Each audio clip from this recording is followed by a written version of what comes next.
Hello everyone. So আমরা আসলে যেভাবে ক্লাস করছিলাম, আজকে আমাদের সেকেন্ড ক্লাস অ্যান্ড আজকে আমরা মূলত আমাদের মিডটা শেষ করে ফেলবো। মিডের সবগুলো টপিক। আই নো তোমাদের এক্সাম হলো 28-এ।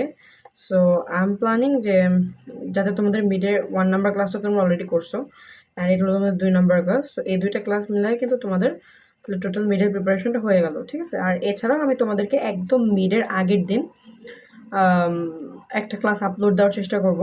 I will try my best যে মিডের আগের দিন আমার নিজের এক্সাম চলতেছে, সো আমার ইভেন্ট চলতেছে, এক্সাম চলতেছে, আই এম সো বিজি। আচ্ছা, সো এগুলো তো সব বলে লাভ নাই, we have to do it. তো তোমাদেরকে আমি মিডের আগের দিন একটা ভিডিও দেওয়ার চেষ্টা করব, যেখানে আমি তোমাকে বলে দেব যে কেমনে সব কিছু মনে রাখবা, কেমনে একটু রিভিশন হয়ে যাবে, আর কিভাবে হলো লিখলে তুমি সবচেয়ে ভালো নাম্বার পাবা। ওকে, সো এটা আমি চেষ্টা করবো। I will try my best to upload. তো আজকে মূলত আমরা সেকেন্ড ক্লাস দেখবো। আমাদের প্রায় অর্ধেক টপিক শেষ হয়ে গেছে, বাকি যে অর্ধেক টপিকগুলো আছে ওগুলোর একটা ছোটোখাটো রিভিশন আমরা আজকে দেখে নেবো। ওকে, সো ফার্স্ট অফ অল আমাদের যে টপিকটা আছে এটা হলো আমাদের ব্রিটিশ এন্টিটির কথা বলছে to Bangla, British entity to Bangla. হ্যাঁ, যে ব্রিটিশটা আসলে বাংলাদেশে কীভাবে আসছিলো।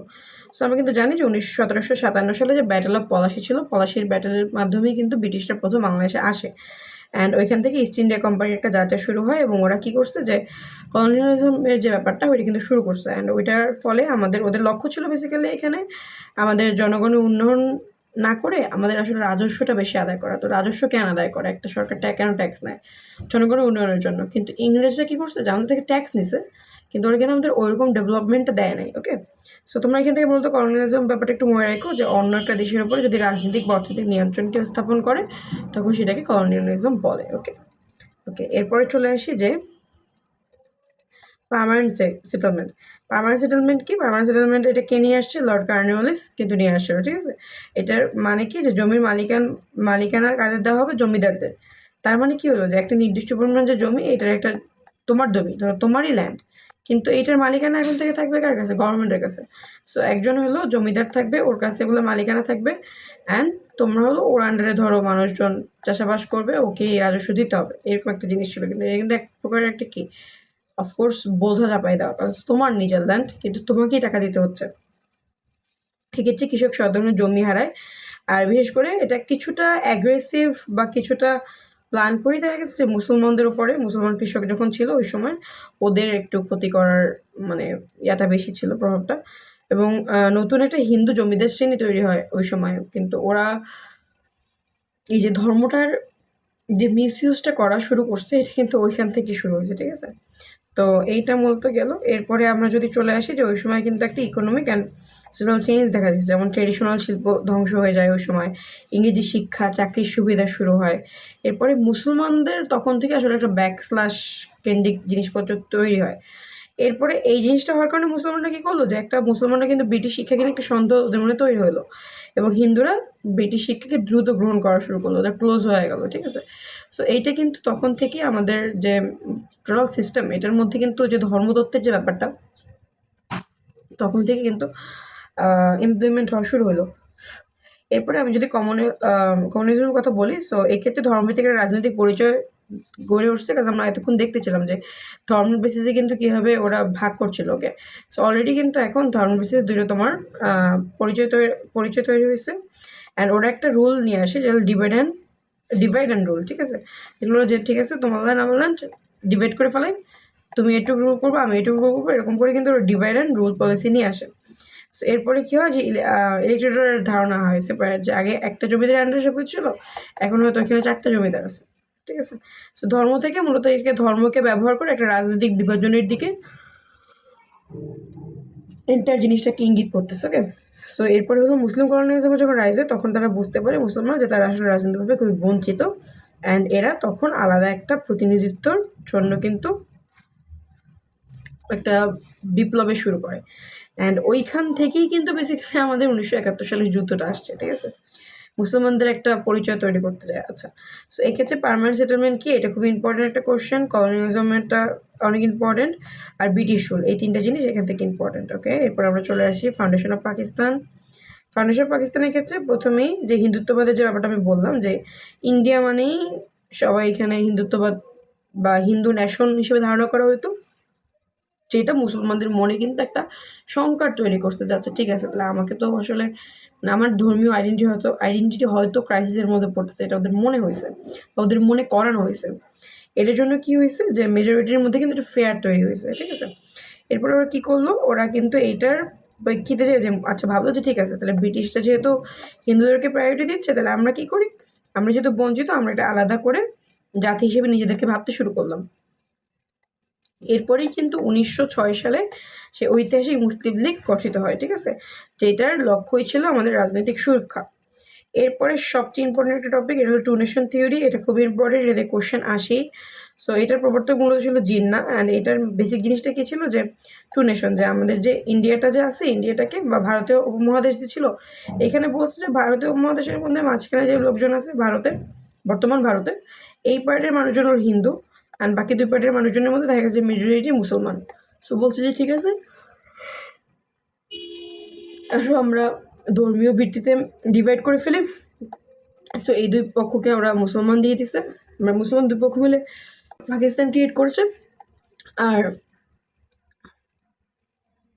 বাকি পার্টটা মিলে হিন্দু জাতীয় হিন্দুরা বসবাস করা শুরু করছে। ওকে, সো বেসিক্যালি এই যে পাকিস্তান আর ভারতের যে ডিভাইডটা, এটা কিন্তু এই টু নেশন থিওরি থেকেই মূলত তৈরি হয়েছিল।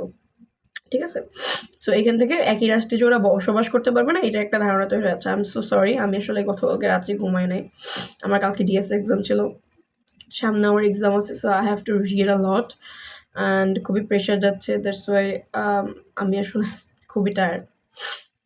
তো দেখতেছেন যে বারবার হাও তুলতেছি, দিস বিকজ অফ হাই তুলতেছি, দিস বিকজ অফ যে প্রচণ্ড টায়ার্ড আসলে। বাট তার মধ্যেও ক্লাসেস নিতে হচ্ছে, because whenever the question is about responsibility, then আসলে কিছু করার নেই।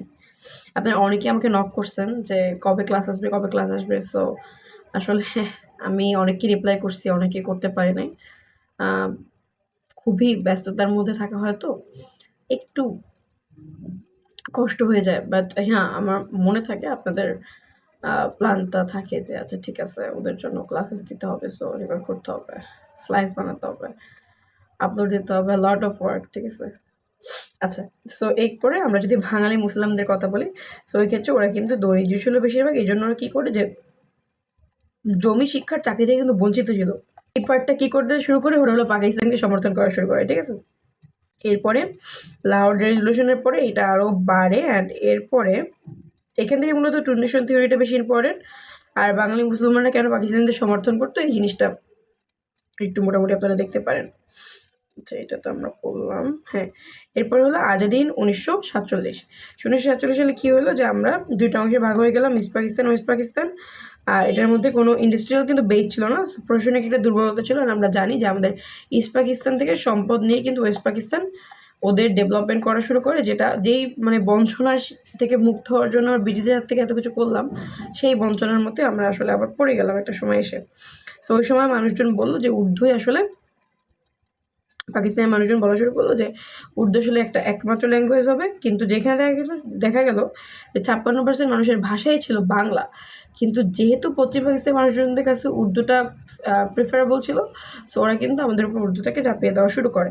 সো এই ল্যাঙ্গুয়েজটা নিয়ে কিন্তু প্রথম ইস্যুটা শুরু হয়, এবং এখান থেকেই কিন্তু 1952 সালে ভাষা আন্দোলন। সো এরপরে রিফিউজি ক্রাইসিসের কথাটা যদি তোমাদেরকে বলি, যে ওই সময় কিন্তু লাখ লাখ মানুষ বাস্তুচ্যুত হয়, ওরা অর্থনৈতিক একটা সমস্যার মধ্যে পড়ে।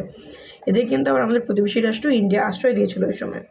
সো এথিক্যাল যে টেনশনটা, যে আর্মি ওয়েস্ট পাকিস্তান ইস্ট পাকিস্তানের একটা আর্মির মধ্যে একটা টেনশন কাজ করতো ওই সময়, অ্যান্ড ইনকামের মধ্যে একটা মানে বৈষম্য ছিল, পাকিস্তানি মিলিটারি ফোর্সের মধ্যে একটা বৈষম্য ছিল, প্রশাসনিক চাকরির মধ্যে একটা বৈষম্য ছিল, মানে সব দিক থেকে বর্তমান বাংলাদেশ মানে পশ্চিম পাকিস্তান, পূর্ব পাকিস্তান অনেক শোষিত হচ্ছিল। ঠিক আছে, এইখান থেকে মোটামুটি তোমাদের অত কিছু একটা আসে না, জাস্ট 71 নিয়ে তো তোমরা এগুলো জানো, এগুলো কী বলবো আর। সো আচ্ছা, পলিটিক্যাল ডেভেলপমেন্টের জিনিসটা একটু বলে রাখি, কারণ এটা মাঝে মধ্যে তোমরা ভুলে যাও। দেখো, সো 1947 থেকে 1958 পর্যন্ত কিন্তু পাকিস্তানে ফ্রিকুয়েন্টলি পিএম চেঞ্জ হচ্ছিল। এটার কারণে কী হলো, যে ডেমোক্রেসিটা কিন্তু দুর্বল হয়ে পড়ছে। দুর্বল হয়ে পড়ার কারণে মিলিটারি রুল জারি করলো কে, আইয়ুব খান। আইয়ুব খান কত সালে মিলিটারি রুল জারি করলো, 1958-তে। জারি করার পরে কী হলো, ডেভেলপমেন্ট তখনও কিন্তু আনইকুয়াল ছিল। এরপরেই কিন্তু 1952 সালের ল্যাঙ্গুয়েজ মুভমেন্ট বা 1954 সালের যুক্তফ্রন্ট বলো বা 6 দফা দাবি বলো, এইসব আস্তে আস্তে আসলো। ওকে, সো দেখো এরপরে আমরা চলে আসি বাঙালি ন্যাশনালিজম। ঠিক আছে, বাঙালি ন্যাশনালিজমের ক্ষেত্রে যে ওই সময় কিন্তু ভাষা আর সংস্কৃতি ছিল আমাদের মূল জিনিসটা। অ্যান্ড শেখ মুজিবের নেতৃত্বে বেসিক্যালি আমাদের যে স্বাধীনতা, এটার মেইন লিডার ছিল অফকোর্স, মানে আমাদের ওই সময় বেশ কিছু লিডাররা ছিলেন যাদের জন্য, যারা না থাকলে আসলে আমাদের স্বাধীনতা অর্জন করা সম্ভব না। যেমন তাজউদ্দিন আহমেদ আছেন, তারপরে 6 নেতা যে আছেন, মানে there are lot of people. Okay, so এরপরে 6 দফা ডিমান্ডটা এখান থেকে সবচেয়ে বেশি ইম্পর্টেন্ট। আর মিলিটারি রুলটা আসলে কী হয়েছে, সংকটটা বাড়াইছিল, এই জিনিসটাও কিন্তু অনেক বেশি ইম্পর্টেন্ট এখান থেকে। সো এরপর 1971 সালের যুদ্ধ, এইটা নিয়ে তো আমার মনে হয় না আপনাদের কাছে কিছু বলতে হবে। সো পলিটিক্যাল ক্রাইসিস যেটা ছিল, যে 1970 সালের ইলেকশনের পর আওয়ামী লীগ যুক্ত হয়েছিল, কিন্তু ওদেরকে যুক্তফ্রন্ট গঠন করতে দেওয়া হয় নাই, ওদেরকে পাওয়ার ট্রান্সফার করা হয় নাই। এটার ভিত্তিতে কিন্তু অনেক জেনোসাইড ওই সময় হয়, অনেক অত্যাচার হয়, অ্যান্ড অনেক ঝামেলার সৃষ্টি হয়। ওইখান থেকে কিন্তু ইন্ডিয়া কী করলো, ইন্ডিয়ার একটা রোল ছিল আমাদের যুদ্ধে, সেটা হলো ওরা আমাদের রেফিউজি সাপোর্ট দিছিল এটা। আর ওয়েস্ট পাকিস্তান কী করলো, ওয়েস্ট পাকিস্তানের কিন্তু মিলিটারি ক্র্যাকডাউন আর পলিটিক্যাল ডিনিশিয়ালটা ছিল। ঠিক আছে, দেখো এরপর ইস্ট পাকিস্তান রোলের ক্ষেত্রে যদি আমি তোমাকে বলি, ইস্ট পাকিস্তানের মুক্তিবাহিনী ছিল, ওদের হলো গ্লোবাল অ্যাওয়ারনেস ছিল অফকোর্স। সো 1971 সালের যুদ্ধ নিয়ে আসলে এগুলো নিয়ে আলোচনা করার তেমন কিছুই নাই। এরপর একটা খুবই ইম্পর্টেন্ট টপিক আছে, এটা তোমাদের নতুন অ্যাড হয়েছে, দ্যাট ইজ রাজাকার কোশ্চেন।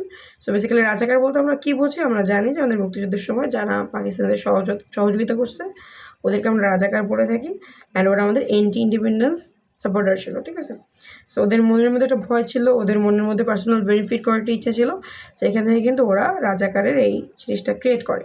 ঠিক আছে, অ্যান্ড ওরা কিন্তু ওই সময় একটা সোশ্যাল ট্রমা বা পাকিস্তানিদের সাহায্য করা, দেশের মানুষের সাথে বেইমানি করা, এগুলো করে একটা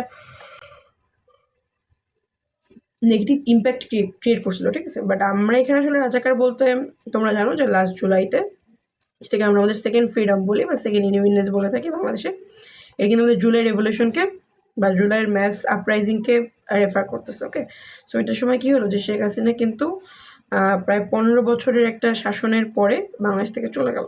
অ্যান্ড এইটা নিয়ে আমার মনে হয় না তোমাদেরকে কিছু বলতে হবে, বিকজ তোমরা নো বেটার দ্যান মি। ঠিক আছে, অ্যাবাউট দিস। আমরাও ছিলাম, আমরাও লিড করছি, তোমরাও ছিলা, দেখছো তো অফকোর্স। সো আমাদের নিজের চোখের সামনে হয় এই কাহিনিগুলো, সো এটা নিয়ে আসলে লেখার কিছু নাই। তারপর আমি ছোটো একটা পয়েন্ট লিখে রাখছি, যে যাতে তোমাদের মনে থাকে। এই 2টা পেজ আমি লিখে রাখছি, আগস্টের 5 তারিখে উনি চলে যায়। অ্যান্ড এই জিনিসটা, এরপরে মুজিবের বেশ কিছু রিজমিনে কথা বলছে, যে ধরো পোস্ট ওয়ার চ্যালেঞ্জের ক্ষেত্রে যে উনি কোথায় কোথায় ফেল ছিল। হ্যাঁ, ওই সময় কিন্তু ওয়ার ড্যামেজ হয়েছিল, তারপরে হলো গিয়ে তোমার ওয়ার ড্যামেজ ছিল, ইকোনমিক একটা কোলাপস দেখা গেছে, কিন্তু উনি কিন্তু ওই জিনিসগুলোকে হ্যান্ডেল করার চেষ্টা করছে। কোনো অংশে আমরা হ্যান্ডেল করতে পেরেছি, কোনো অংশে হ্যান্ডেল করতে পারিনি। অ্যান্ড বাকশাল, যেটা খুবই একটা কন্ট্রোভার্সিয়াল টপিক, সো বাকশাল গঠন নিয়েও বেশ কিছু জিনিসপত্র কিন্তু আমরা সময় দেখি, যে ওইটার সময় এইম কিন্তু ছিল কি কন্ট্রোল অ্যান্ড সাস্টেনেবিলিটি, কিন্তু এই যে ডেমোক্রেসির যে লস হলো, এটা নিয়ে কিন্তু ওই সময় অনেক ক্রিটিসিজম হয়েছে মানুষের মধ্যে। ঠিক আছে, এবারে 1974 সালে একটা বন্যা হয়, যেটা আমাদের ফ্লোড বা ম্যানেজমেন্ট সিস্টেম ছিল খুবই খারাপ। এরপরে হিউম্যান রাইটসের বেশ কিছু ইস্যুস ছিল, ফরেন পলিসি নিয়ে বেশ কিছু ইস্যুস ছিল, অ্যান্ড এগুলো মোটামুটি ছিল। আর এখান থেকে আসলে মুজিব রিজমের সীমাবদ্ধগুলো আসতে পারে, আর তোমার বাকশালেরটা আসতে পারে, এইটা আর কিছু আসলে তোমাদেরকে নাই। তোমাদের মিডের টপিক এই পর্যন্তই শেষ। সো আমি এখন যেটা তোমাদেরকে বলবো, যে তোমাদের জন্য বেসিক্যালি আমরা যেটা চাচ্ছি, আমি মূলত ফার্স্ট একটা গ্রুপ ক্রিয়েট করেছিলাম হোয়াটসঅ্যাপে, বাট দেখা গেছে যে তোমরা অনেক অ্যাড হচ্ছ, অনেকে আগে অ্যাড ছিলা, সো তুমি আসলে খুঁজে পেতে খুব প্যারা হচ্ছে। সো এটাকে আমি সলভ করার জন্য, দেখো তুমি যদি আমাদের, ধরো তুমি গুগলে চলে আসলা, এসে লিখবা অস্তিত্ব। ওকে, অস্তিত্ব লিখলাম, অস্তিত্ব লেখার পর দেখো চলে আসছে এই সাইটটা। ওকে, দিস ওয়ান আসার পরে তুমি এখানে ঢুকলাম। ঢোকার পরে জাস্ট আ সেকেন্ড। ওকে, ঢোকার পরে দেখো তুমি লগ ইন করো বা না করো, আমি দেখাচ্ছি তোমাকে। এখন লগ ইন করতে গেলে আসলে হিউজ টাইম নিবে, মানে আমাকে রেজিস্টার করতে হবে। আমি তো অলরেডি রেজিস্টার করো, আমার নতুন একটা নাম্বার থেকে রেজিস্টার করতে হবে। ওকে, সো দেখো এইখানে কিন্তু একটা কোর্স তুমি দেখতে পাইতেছো, যে তোমাদের এই কোর্সটা এখানে আছে। ওকে, এটা কিন্তু একদম ফ্রিতে তুমি এখানে এনরোল করতে পারবা। তোমরা জানো যে আমাদের এবারে সবগুলো কোর্সই আমরা ফ্রিতে দিচ্ছি। সো এটার মধ্যে তুমি গেলে দেখতে পারবা যে এখানে একটা পুরোপুরি কোর্স ক্রিয়েট করা হয়েছে অ্যাবাউট দ্য হোল সিলেবাস। ওকে, তো তুমি মোটামুটি এখানে গেলে এই কোর্সটা এনরোল করলেই এটার সাথে সাথে আমার মনে হচ্ছে তোমাকে দেখাতে পারবো। I hope so. আচ্ছা, আমরা কন্টিনিউ উইথ গুগল দিয়ে দিই।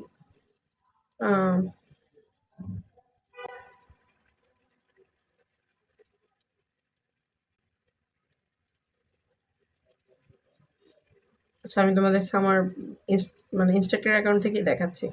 দেখো, সো এই যে তোমরা যদি এই কোর্সের মধ্যে চলে আসো, দেখবা যে এই কোর্সের কিন্তু বেশ কিছু ম্যাটেরিয়াল আমি অলরেডি শেয়ার করে দিছি।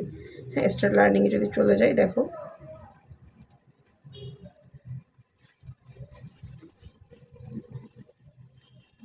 ঠিক আছে। সো এই যে তোমাদের কোর্সের মধ্যে এসে দেখো এইখানে পুরো একটা তুমি ওভারভিউ পেয়ে যাচ্ছ। এখানে নেক্সট কোর্সে ক্লিক করো, ইউ উইল সি যে তুমি এখান থেকে এই যে দেখো প্রত্যেকটা কোর্স পেয়ে যাচ্ছ, প্রত্যেকটা কোর্সে এক্সারসাইজ ফাইল পেয়ে যাচ্ছ। এক্সারসাইজ ফাইলের মধ্যে বেসিক্যালি তোমাদের পিডিএফটা দেওয়া থাকে। হ্যাঁ, আমার যে স্লাইডটা নোটটা পিডিএফটা দেওয়া থাকে। যদি আমি তোমার কোর্সগুলো দেখাই, সো আমি বেসিক্যালি এখানে প্রত্যেকটা চ্যাপ্টার ওয়াইজ ধরে ধরে বা প্রত্যেকটা ভিডিও দিয়ে দিয়েছি। আর মোটামুটি 20 মিনিটের মধ্যে আমি এটাকে ক্লোজ করার ট্রাই করছি, যাতে তুমি হলো প্রত্যেকটা ভিডিওর জন্য তোমার 20 মিনিটের বেশি একটু সময় না যায়। মোটামুটি এইটাই তোমাদের মিডের একটা ফুল ওভারভিউ। সো ফার্স্টে জিনিসগুলো আমি একটু স্লো করে পড়াচ্ছিলাম, বিকজ আমি চাচ্ছিলাম যে তোমরা আমার সাথে গ্রো আপ করো। অ্যান্ড এখন যেহেতু তোমরা বুঝে গেছো যে কীভাবে পড়তে হবে, সো আমি আসলে এখন খুব ফাস্ট শেষ করার ট্রাই করি। অ্যান্ড তোমাদেরকে আমি এই ক্লাসের পরে এখানে দেখবা যে এই যে important lecture for highlights of session class 2, এইখানে আমি তোমাদেরকে একটা লেকচার নোট কিন্তু আজকের ক্লাসের উপরও দিয়ে দিব। সো তোমরা বেসিক্যালি এইখানে একটা লেকচার নোট পেয়ে যাবা আর এইখানে একটা লেকচার নোট পেয়ে যাবা। এই দুটো লেকচার নোট পড়লে আই থিঙ্ক তোমার আসলে এগুলো নিয়ে আর কোনো প্যারা থাকার কথা না। এরপর আমরা একটা প্রিপারেশন ক্লাস নিব জাস্ট এক্সামের আগের দিনে। আমি এখানে অলরেডি রেডি করে রাখছি যে প্রিপারেশন ক্লাস নেবো একটা, ঠিক আছে, যেটার নাম আমরা দিয়েছি এক কোপে এ। ঠিক আছে, তো এক কোপে যদি এ পাইতে হয় তোমার না পড়াশোনা করে, তাহলে প্রিপারেশন ক্লাসে থাকতে হবে। অ্যান্ড প্রিপারেশন ক্লাসটা আমরা এখনও ফিক্স করিনি যে আমরা কি জুমে নিবো নাকি রেকর্ড করে আপলোড করবো। বাট ইয়া, প্রিপারেশন ক্লাসটা নেওয়া হবে। সো আই হোপ তোমরা এখানে থাকবা। অ্যান্ড প্রিপারেশন ক্লাসে আমরা ফুললি একটা গাইডলাইন তোমাদেরকে দিব। আর একটা স্লাইড যেটা আমি তোমাদেরকে দিব এখন শেয়ার করে দেবো। আশা করছি যে তোমাদেরকে যে দুটো পিডিএফ আমি দিছি, মিড 1 আর মিড 2, এই দুটো পিডিএফ পড়লে মোটামুটি তোমার একটা ফুল আইডিয়া থাকার কথা। অ্যান্ড তখন তুমি কিন্তু এই এই থেকে বিডিএস থেকে যাই কোশ্চেন আসবে না কেন লিখতে পারবা। অ্যান্ড আমিও ভিডিও দুইটা এইভাবে বানাইছি জাস্ট কিওয়ার্ডগুলো দিয়ে, যাতে আমার ভিডিওটা তুমি যদি শুয়ে শুয়ে দেখো ঘুমানোর আগে, অ্যাটলিস্ট যেন মনে থাকে যে হ্যাঁ কী কী টপিক ছিল, যাতে তুমি লিখে আসতে পারো। কারণ বিডিএসে তো আসলে মুখস্থ করার কিছু নেই, তুমি মুখস্থ করে আসলে শেষ করতে পারবো না, বা মুখস্থ করাও এখানে not a wise decision. So just কি পয়েন্টসগুলো মনে রাখো, টপিকের জিনিসটা মনে রাখো। যাচ্ছে ঠিক আছে, 1952 সালের কথা কী বলছে, 52 সালে এই কয়জন ছিল, ফাইটার ছিল, এই কয়জন শহীদ হয়েছে, এটা কাহিনী হয়েছে। আচ্ছা ঠিক আছে, ফাইন, জাস্ট কি ওয়ার্ডসগুলো মনে রাখো। ওকে, 52 সালে এটা হয়েছে মুখস্থ করতে যায় কোনো লাভ নাই। সো আমি তোমাকে যেটা বললাম এটা করো। অ্যান্ড এখানে তো অফকোর্স পেয়ে যাবা। আর অফকোর্স আমাদের যে লাস্ট ক্লাসটা এখানে থাকবা, তাহলে হলো পুরো একটা লেখার জন্য যে লিখতে কীভাবে হবে, কীভাবে লিখলে স্যারা মার্কস দেয়, কীভাবে লিখলে স্যারা মার্কস দেয় না, এইসব কিছু বুঝে যাবে। ওকে, সো আজকে এই পর্যন্তই। আমাদের কোনো ক্লাস কিন্তু এবার আমরা 20 মিনিটের বেশি নিই পুরা সেশনে। আর মেবি তোমাদের সাথে আগামী ক্লাসটা আমার লাস্ট ক্লাস, এরপরে আবার আমাদের ফাইনালে দেখা হবে ইনশাল্লাহ।